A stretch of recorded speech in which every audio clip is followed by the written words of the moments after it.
Oh, wow, look at this. What did they use those for? I wonder how this thing worked. What did they use a radio for?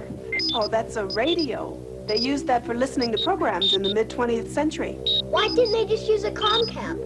Oh, well, comcaps were only invented 50 years ago. Well, there's a lot of things they didn't know back then. Okay, class, gather around. Now, today, we're going to take a trip into the museum to find out why people in the 20th century were not healthy. Now, who knows the definition of health? Oh, I know. Tandra. Health, a condition of wholeness in which all tissues and organs function at maximum potential without interference of any kind. Very good. Thank you very much. Now, who knows the developer of the neurointergenetic potentiometer used to measure genetic damage caused by vertebral subluxation? Yes. Dr. Tracy Nichols developed the neurointergenetic potentiometer in the year 2152. My goodness, it looks like you people have been studying your history vid texts. Okay, shall we go? Yeah.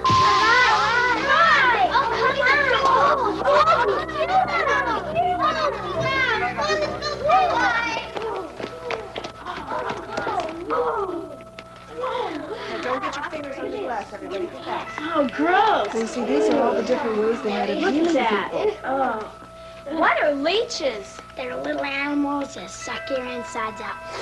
Don't. But that's right. You see, a long time ago, when people weren't feeling very well, they thought that there were a lot of evil things inside of them that leeches could take out. Is that why people had operations? Not exactly. You see, at one time, everybody thought that the actual removal of an organ made you healthy. What did they take out?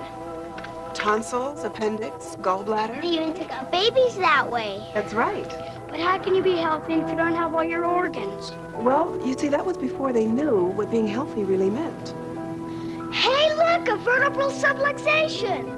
Everybody had vertebral subluxations back then, didn't they? Yes, as a matter of fact, vertebral subluxations were epidemic on the planet for centuries. How could they ever be healthy? They weren't. Look what happened to this guy. As a matter of fact, people didn't know that vertebral subluxation was a major cause for ill health. But the attitudes changed, didn't they? Oh, yes, they did, but it took a long time. I'm sure glad they did. Look, a vision cube. Hurry, it's going to start!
themselves like that? They didn't know. Why didn't somebody tell them?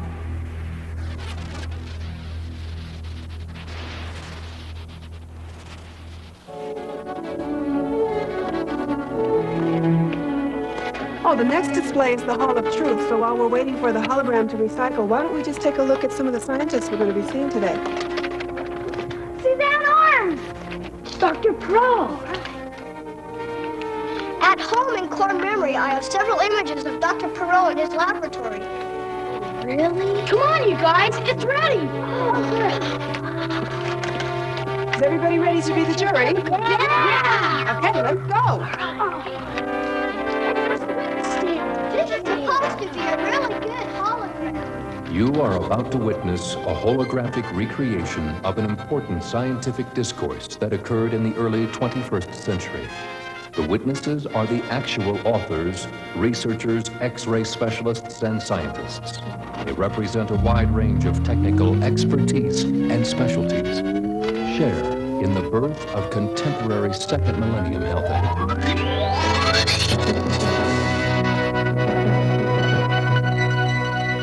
Ladies and gentlemen, as the jury, you are about to be presented with evidence demonstrating beyond a shadow of a doubt scientific research documenting a serious interference to human health.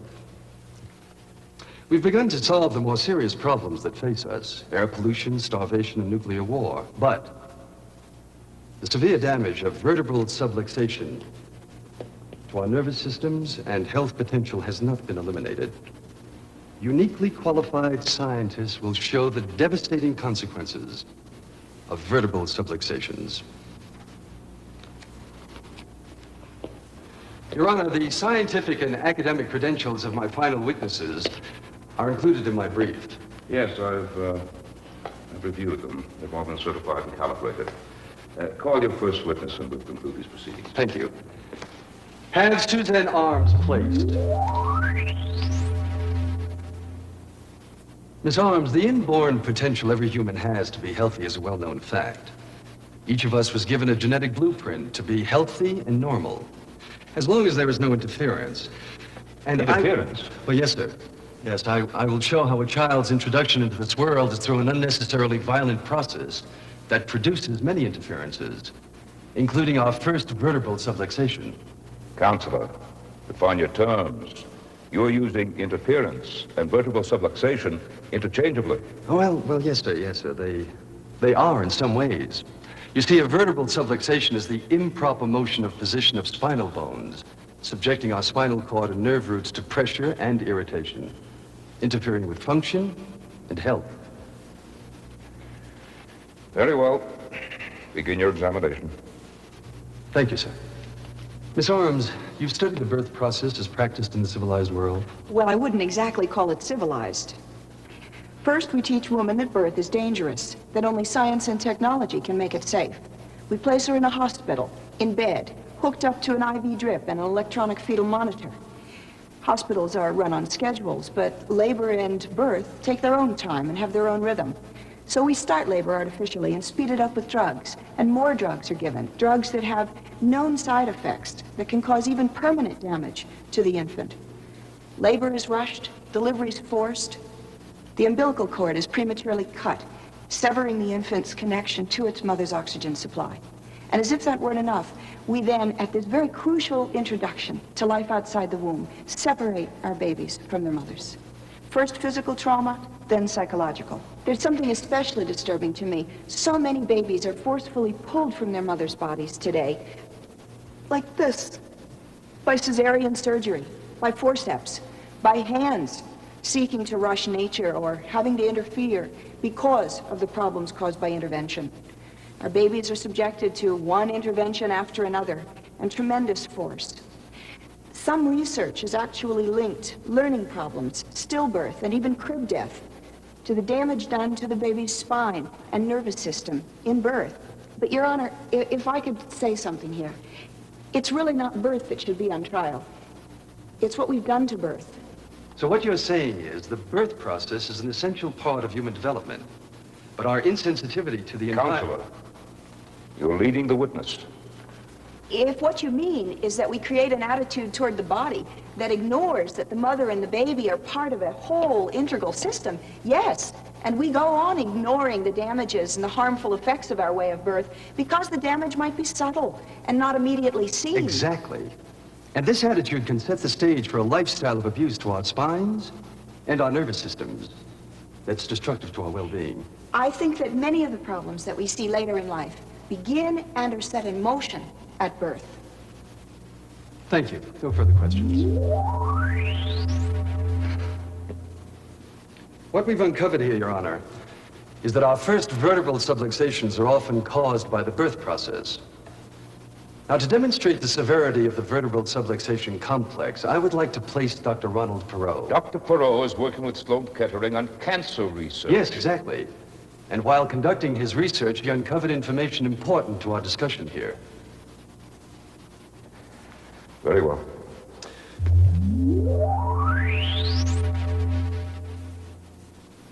Doctor, in your published reports and research papers, you have referred to the genetic effects of environmental exposure to disease. Now, just a moment here. Now you're talking about genetics. I thought vertebral subluxation was a back problem. Well, Your Honor, Dr. Perot has proposed that an individual's susceptibility to disease is influenced strongly by hormone balance, which in turn may be altered by vertebral subluxation. Is that correct, Doctor? Yes, we already know that individuals coming from the same environment do not develop diseases equally, and therefore their sensitivity to react within their environment must vary according to their individual genetic susceptibility. If vertebral subluxation and the resulting subluxation degeneration is related to an individual's genetic damage potential, as I believe it is, then vertebral subluxation is a serious threat to life. And what is the connection? There are basically two factors which regulate human health, environmental and genetic. Nothing can be done about the genetic component, but we can reduce environmental exposures. The connection is that hormonal imbalances induced by vertebral subluxation increase the genetic-related susceptibility to disease by decreasing the individual's ability to resist hazardous environmental exposures. Therefore, as I see it, there are three major causes of disease: genetic, environmental, and vertebral subluxation. Well, no further questions, Your Honor. Thank you, Dr. Perot. Thank you, Doctor. Please have Dr. Ritchie placed. Dr. Ritchie, the vertebral subluxation complex is usually caused by the birth process, affects our ability to resist disease, and we pass on our predisposition to vertebral subluxations to our children. What's the answer, Doctor? Correct the vertebral subluxation complex, of course. Vertebral subluxations can be corrected? Right. And chiropractic is the only healthcare profession dedicated to the detection and removal of vertebral subluxations. The only? Today it is, but more and more healthcare professionals are learning about the scientific data available, proving what chiropractors have known all along. Thank you, Doctor. Your Honor, to explain what happens during the corrective process, I would like to place Dr. Chung Ha Soo. Doctor, I understand your research centers around spinal biomechanics. Yes, for the last 14 years. Well, good. Then you can help us understand what happens when vertebral subluxations are removed. I will do my best. Well, tell me, Doctor, when should vertebral subluxations be removed? As soon as they occur, shortly after birth. Hold on now. Are you saying that all kids have bad backs? Well, Your Honor, Dr. Soo will show how vertebral subluxation ignored leads to the process of subluxation degeneration. Continue. The body responds by depositing calcium salt at the site of a vertebral subluxation. This degeneration process continues throughout our life. But what about correction? The correction is possible through chiropractic spinal adjustment. One or two adjustments? Oh no, subluxation degeneration may make vertebral subluxation difficult or impossible to correct. So maybe 10 adjustments? A lifetime of adjustment may be necessary. A lifetime? Well, Your Honor, we are constantly receiving subluxations to our spines. But the process is much like orthodontics. Teeth can be repositioned in several years, but only with constant pressure. The spine can be repositioned too, but it takes time. Doctor? That is correct. Thank you very much, Dr. Sue. Members of the jury, how have the scientists themselves responded to this information? Well, very simply, I can tell you that they all receive regular chiropractic adjustments. Now, ladies and gentlemen, my last witness has taken this evidence a step further.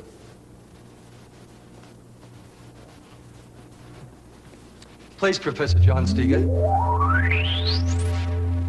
Nice to see you, Professor. You're familiar with the testimony that's been given here today? Yes, but what I'm most concerned about is the downward spiral of humanity.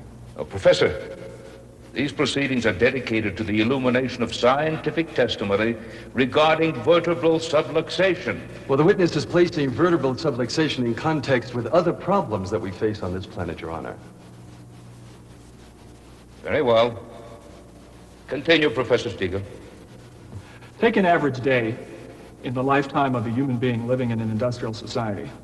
This person eats food stripped of its nutritional value, drinks coffee and other stimulants, drives to work spewing out petrochemicals into the environment, works at a stressful job, takes a variety of prescription and non-prescription drugs, gets little exercise, watches an average of 4 hours of television, heats his or her home with diminishing supplies of fossil fuels, and is constantly engaged in conflict with others, especially his or her family.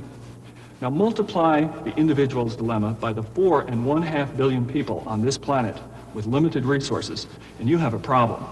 That's what I call the downward spiral of humanity. Well, you don't paint a very rosy picture.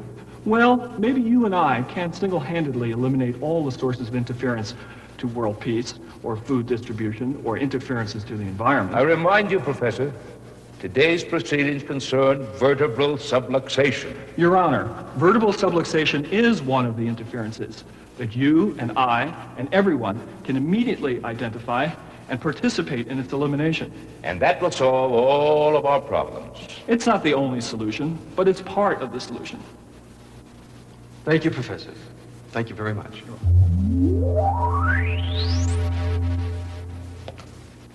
Well, that concludes the scientific testimony, Your Honor. Very well. Present your summation. Thank you. Ladies and gentlemen, science is continually confirming the clinical impact of the vertebral subluxation complex. The degenerative aspects of this epidemic have been shown to reverse. And so convincing is this new evidence that the scientists and researchers themselves are taking the steps necessary to remove this interference from their own nervous systems.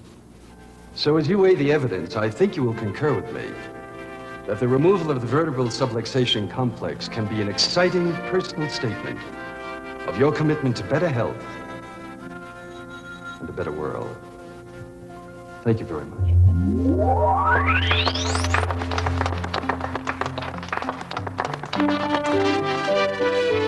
Okay, what lessons have we learned from what we've seen today? Yes. That scientific facts could change outdated attitudes. That's right. What else? Yes. That if it hadn't been for those scientists, we might not be here today. That's very good. That when we take responsibility for ourselves, we can help shape the future of mankind. And womankind. Very good.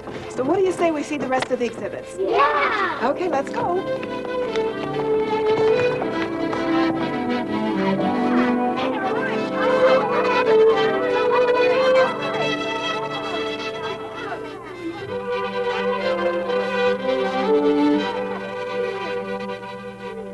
These healthy, well-adjusted children are living proof that you and future generations recognize the meaning of real health and the responsibility that comes with it.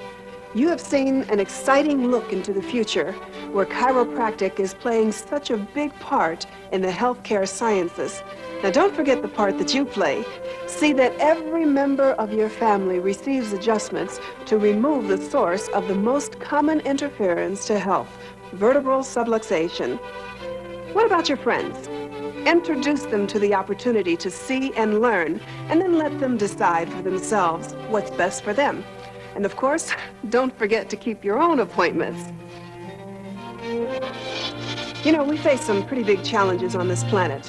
And who's to say you or your children or your children's children won't play an even more direct role in meeting these challenges? When I get frustrated with the size and scope of the problems that face us, I remember Mother Teresa. Mother Teresa worked in the poorest part of a country you call India. Shortly after she won the Nobel Peace Prize, she was asked how she kept her hope when personally she could only save a few hundred babies and feed a few thousand people. What kind of impact could she have on all of humanity? That's the problem with most people, she said. They are always looking for global answers to global problems that don't exist. And it is true, in my lifetime, I have saved a few hundred babies and have kept a few thousand people from starving. But if you and other people like you would save a few hundred babies and feed a few thousand people, we wouldn't have a global problem needing global solutions. It's up to us to do what we can while we can. So share what you have learned. You can make a difference.